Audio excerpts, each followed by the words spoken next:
My friends, welcome back to Real Truth. It's Monday, it's a brand new week, and here's what you need to know. And here's what you don't need to know. Instead of being told by the major media why bats are dying by the millions, you're being told who got murdered yesterday. Instead of being told why bees are dying by the billions, we're told who said what that doesn't matter. Instead of why bird populations are plunging, we're hearing about Kanye West and Kim Kardashian. Instead of ocean acidification, we're hearing about the First Lady's workout routine. We're not getting the melting ice caps, we're getting Justin Bieber. We're not getting deforestation, we're getting who's getting divorced.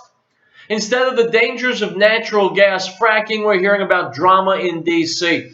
Instead of GMO Monsanto and the problems caused by toxic farming practices, we're hearing about corporate products to buy and courtroom scandals. Instead of potential food shortages because of drought, soil depletion, and the plunge in wildlife populations, we're getting misinformation about everything. We're getting who's gay and we're getting sports drama. Instead of how to grow food, we're hearing what various people are wearing. Instead of hazards of industrial pollution, we're getting who got arrested. Instead of how your rights are being violated, we're getting how many cars are selling. They're not telling us the realities of war. They're giving us sex scandals. We're not hearing about the growth in the prison industry. We're hearing about who got an award. We're getting, instead of lies about war on drugs, we're getting stories of car chases. Instead of lies about immigration, we're getting socialites. Instead of how to disconnect from fossil fuels, we're getting whatever subtly perpetuates fear. And instead of hearing about permaculture and sustainable living, it's whatever will keep us tuned in. And so we arrive at my show. My name's Howard Riell, and this is Real Truth. You're listening to the American Freedom Network, streaming live around the world at AmericanNewsNet.com, and on Facebook, and on YouTube, and on Tumblr, and in the book Real Truth, Stay Angry. And of course, as always, broadcasting out across the Colorado Front Range on KHNC, Johnstown, Colorado, 1360 AM The Lion. The call-in number is 877-254-7524. My friends, the last time we met, they had not yet held the Republican presidential debates. Well, now here we go. Item from Politistic.com. Mark Levin holding court. The Republican primary debate hosted jointly by Fox News and Facebook was a hot mess, says Levin. For those tuning in for drama, it was likely a thrill.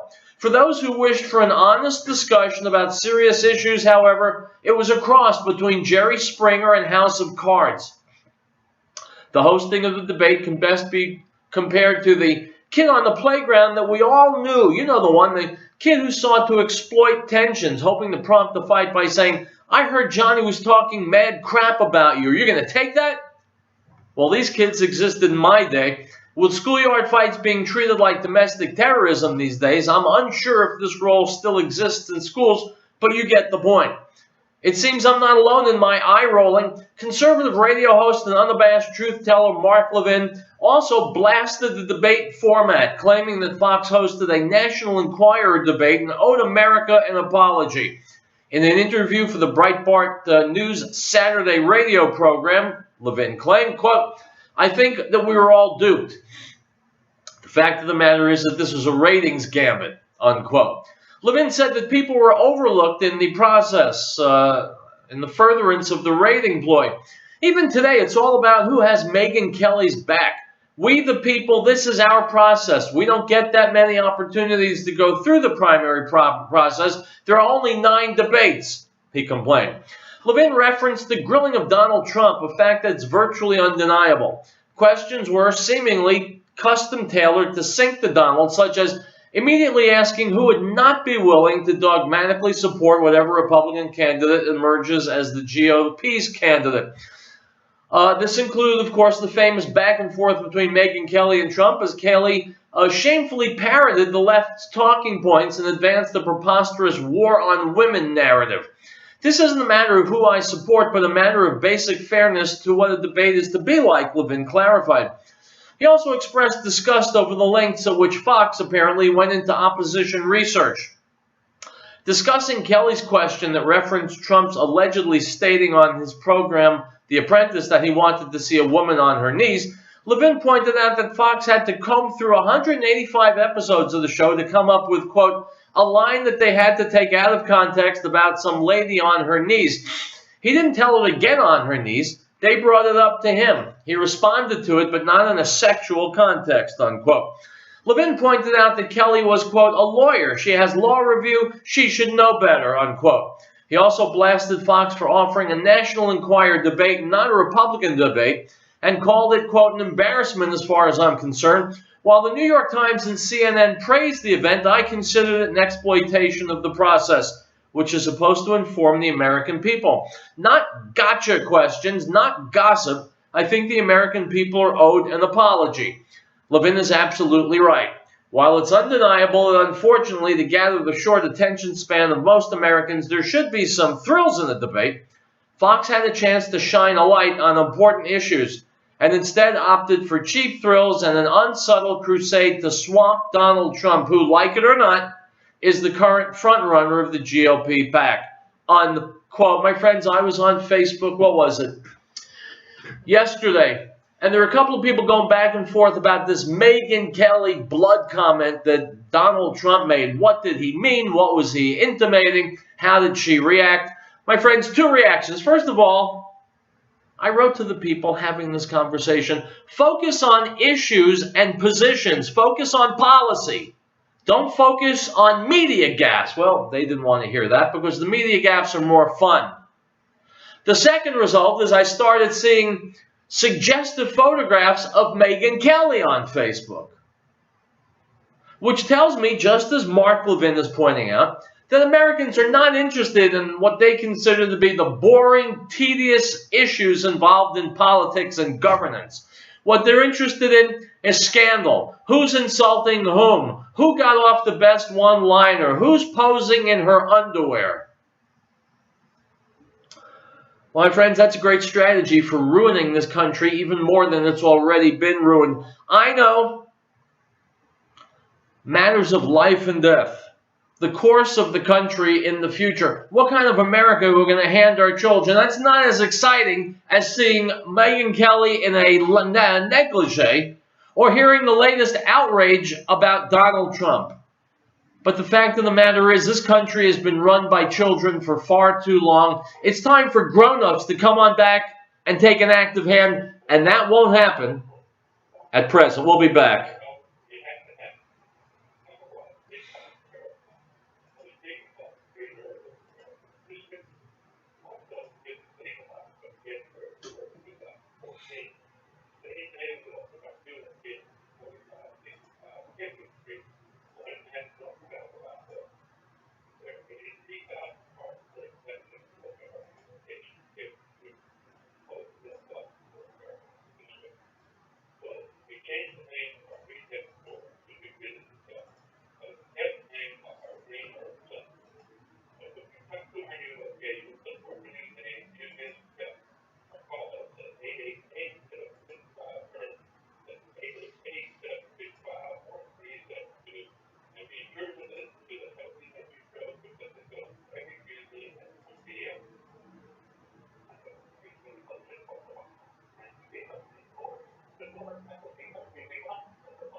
All right, guys, welcome back to Real Truth. Howard Riell, as always. And here's my friend. I haven't heard from him in a while, Bill Whittle. You'll find him at truthrevolt.org. Here he's making what I consider to be the most important case that there is. He's making the case for Israel. And by the way, you'll find this on my Facebook page, Real Truth Radio. Let's give a listen.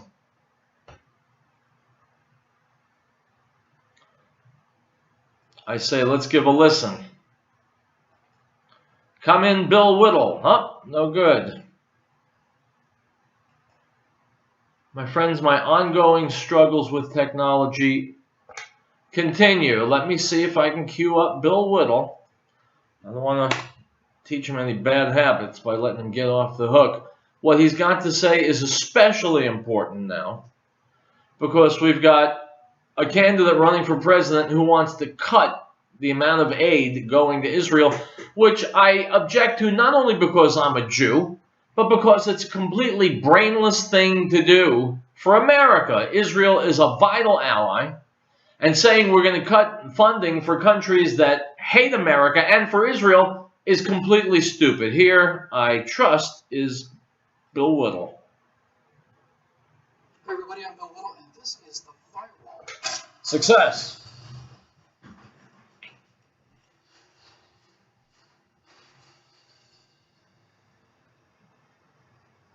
Even before the recent Israeli ground-based operations in Gaza, the BDS movement that was seeing boycott of Israel and sanctions was gaining traction, not just in France or Germany or now, right here in America. Now, BDS is being sold as everything evil and stupid is being sold these days. It's not good. We are with us from Israel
It's a real question.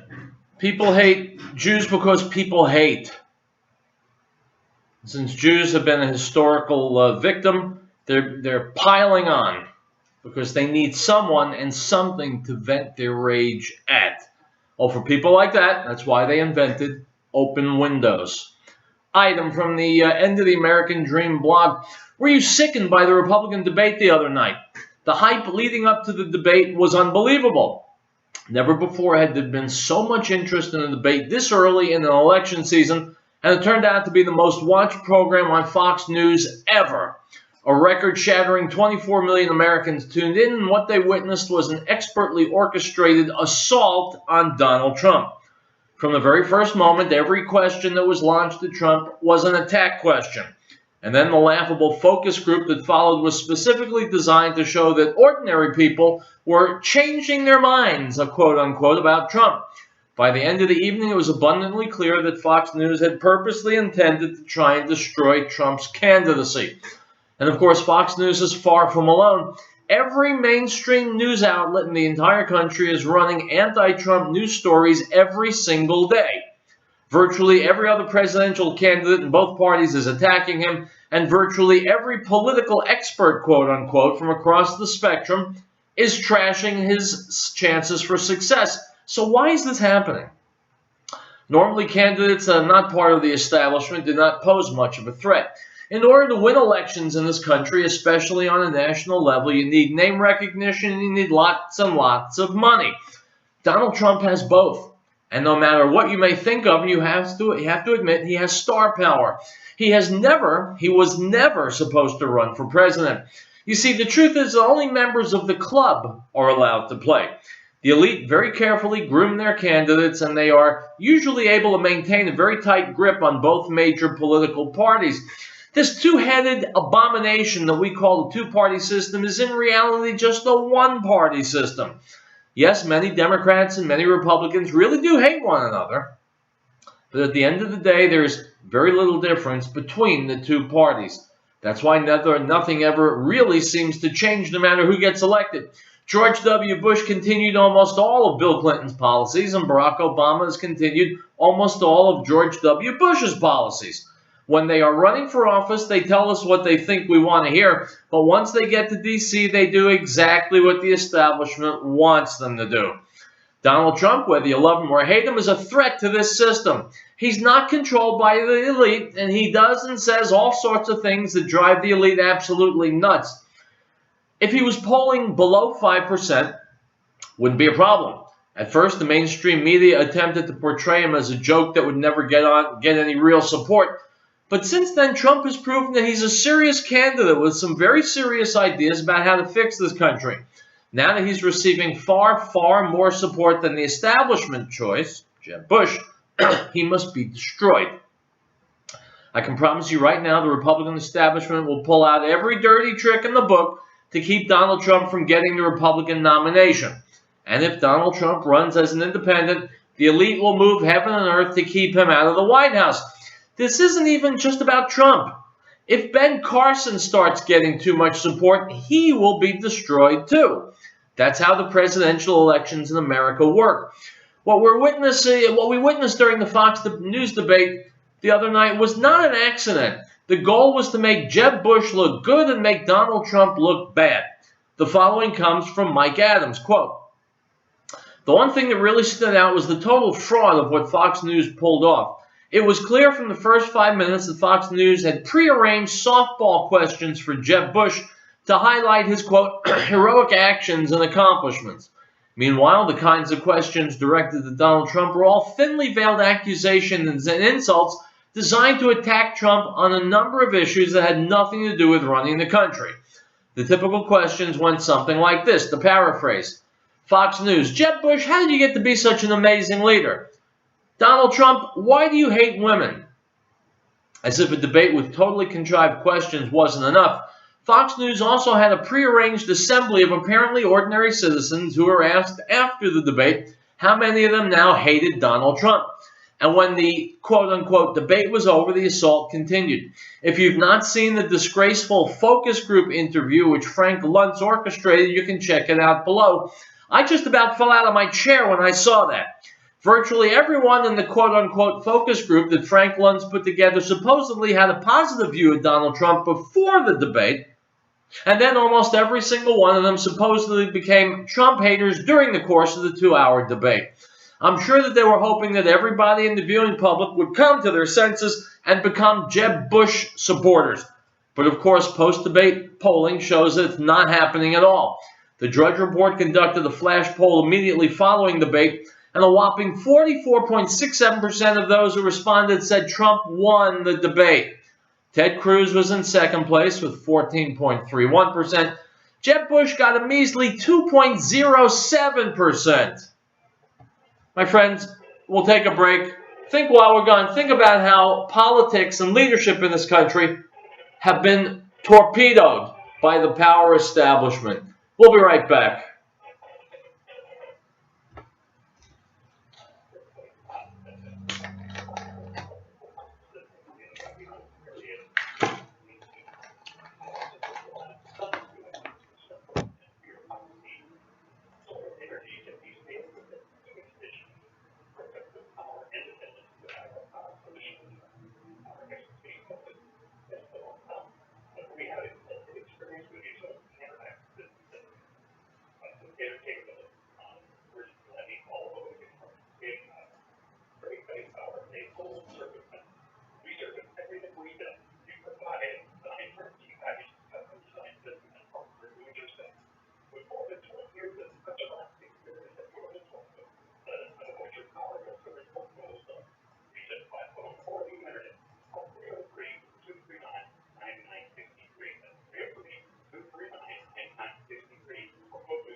Guys, welcome back to Real Truth, one of the few media outlets not trying to destroy Donald Trump.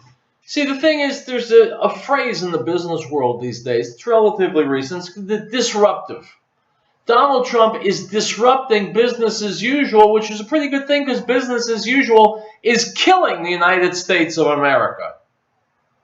If there's anything that needs to be disrupted, it's business as usual in running our government. Believe me, the machine doesn't give up easily. They will pull out no stops to prevent a Donald Trump, a Ron Paul, a Ben Carson from getting their hands on the levers of power, because that's what they're all about. Now, speaking of power, Hillary Clinton is all about power. It's all she wants. It's all she dreams about. And I'm happy to report, as Dick Morris is about to tell us, that her candidacy is apparently in free fall. Here we go.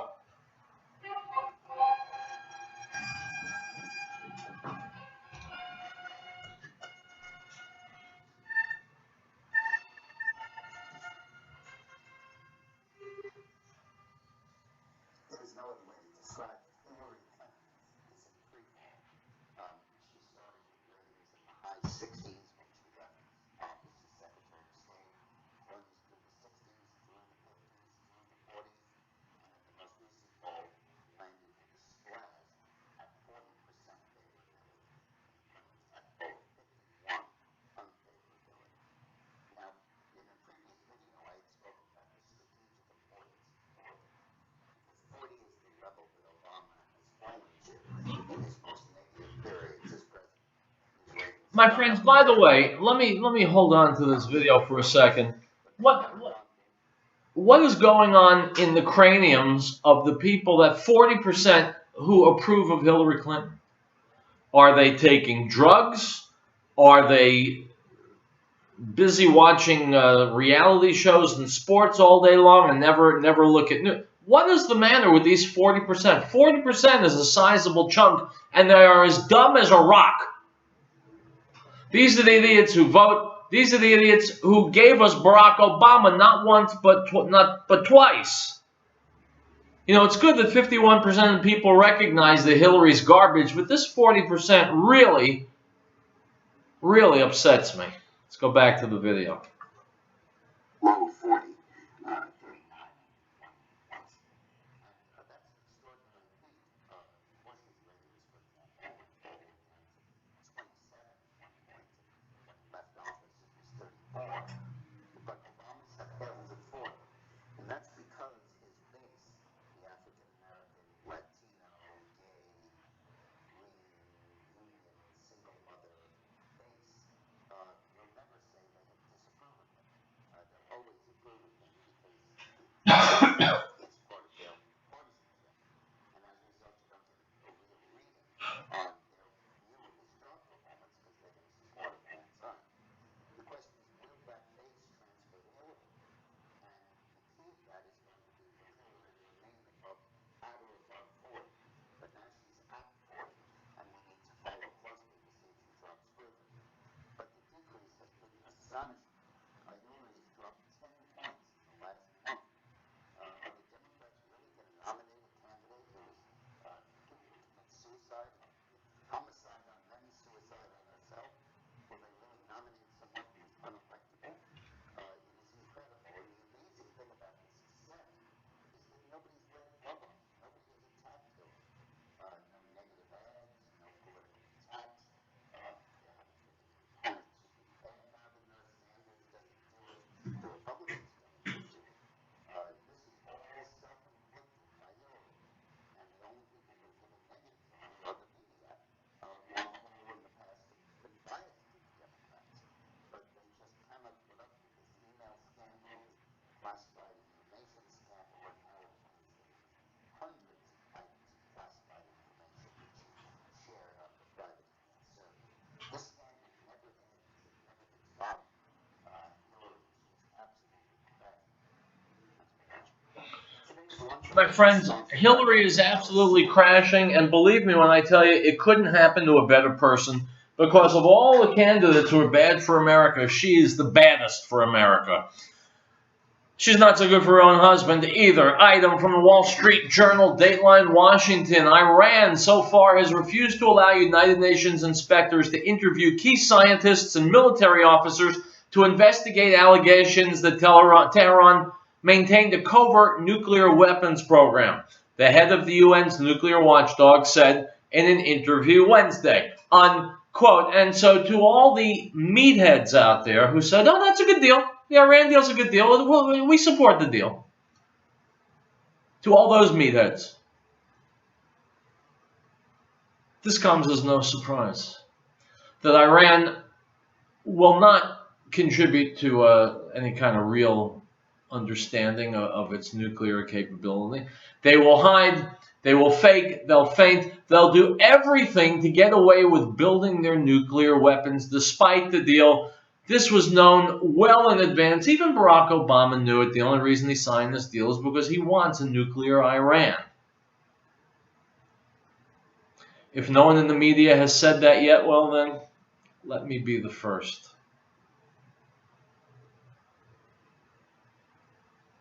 It's not a surprise that Iran is playing hardball. Because Iran walks its talk. Americans don't. Americans have been sold out by their leaders. Item from the American Mirror. Suffice it to say, there are at least 2 women who support Donald Trump for president. A duo of black women hosting a YouTube show called The Viewer's View eviscerated Fox News debate moderator Megyn Kelly for her questions related to Trump's statements on Twitter concerning women. Lynette Hardaway and Rochelle Richardson produced Megyn Kelly and that damn debate today. Quote, okay, so it's a day after the debates and you all know I'm mad as hell, Hardaway began. Somebody already tried to come for Donald, so I've got to come for them. Hardaway objected to Kelly's opening question to Trump, asking him to respond to comments he made on Twitter towards Rosie O'Donnell. Here's the damn deal, Megyn Kelly, or Kelly Megan, whatever your name is. Rosie O'Donnell started that whole foolishness. She was on The View, and she was the one who spoke out against Donald, and Donald had to come back on her. So I don't know why you're going to make this here a part of your forum last night. You know, perhaps you don't need to be hosting debates. Unquote. My friends, it goes on and on like that. Suffice it to say that I am disappointed in Megyn Kelly, a person for whom I have had a lot of respect, that she is in on this get Trump thing. I guess that as a journalist, her salary is more important to her than objective, unbiased reporting. Very, very, very sad. Item from the Daily Beast. For some wealthy donors, it doesn't matter who takes the White House in 2016, as long as the president's name is Clinton or Bush. More than 60 ultra-rich Americans have contributed to both Jeb Bush's and Hillary Clinton's federal campaigns, according to an analysis of Federal Election Commission data by Vocative and the Daily Beast. 17 of those contributors have gone one step further and opened their wallets to fund both Bush and Clinton's 2016 ambitions. After all, why support just Hillary Clinton or just Jeb Bush when you can hedge your bets and donate to both? This seems to be the thinking of a group of powerful men and women, racetrack owners, bankers, media barons, chicken magnates, hedge funders. Some of them have net worths that eclipse the GDPs of small countries. My friends, we'll be right back.